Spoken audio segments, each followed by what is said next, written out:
Hi folks, this is Drew Burns with another video to Introduction to Technology class. This week we're talking about internet safety. There's a lot to unpack here, a lot of reasons why it's important. For one, cyberbullying has become a huge issue. We have to protect our students from their peer groups, and we have to make sure that they're protected from outside the school system as well. I mean, there's a lot of dangers to threatening people that could get hold of a username, and we have to be able to be prepared for that. And then there's also just a variety of other reasons. There's a huge problem with sexting right now in the high schools, as well as posting pictures with drugs or alcohol. These can have a serious effect later when you're trying to get a job or for your reputation in general.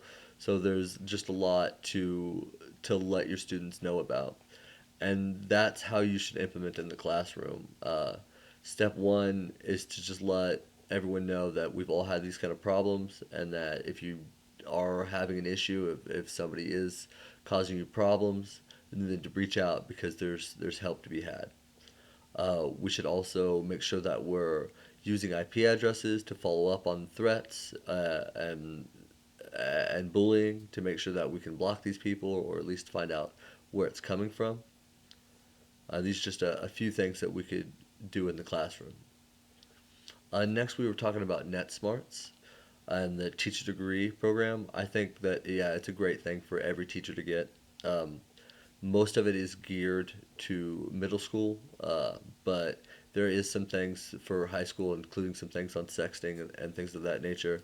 And it's just good for every teacher to be aware and to be thinking about these problems and how to implement them in the classroom, because sometimes you're just thinking about history too much that you forget there are other things that need to be taught at the same time. Uh, the last question that we were talking about was the article. Uh, it had, well, I mean, it had a lot of information in it, but it was all really good information. One of the first things that I took from it was that cyberbullying can occur from anywhere between 96% to 4% of students, and they're not sure of the number in between, and that's a huge gap. So they do talk a lot about how we need more research into uh, classifying cyberbullying and what is on a different level.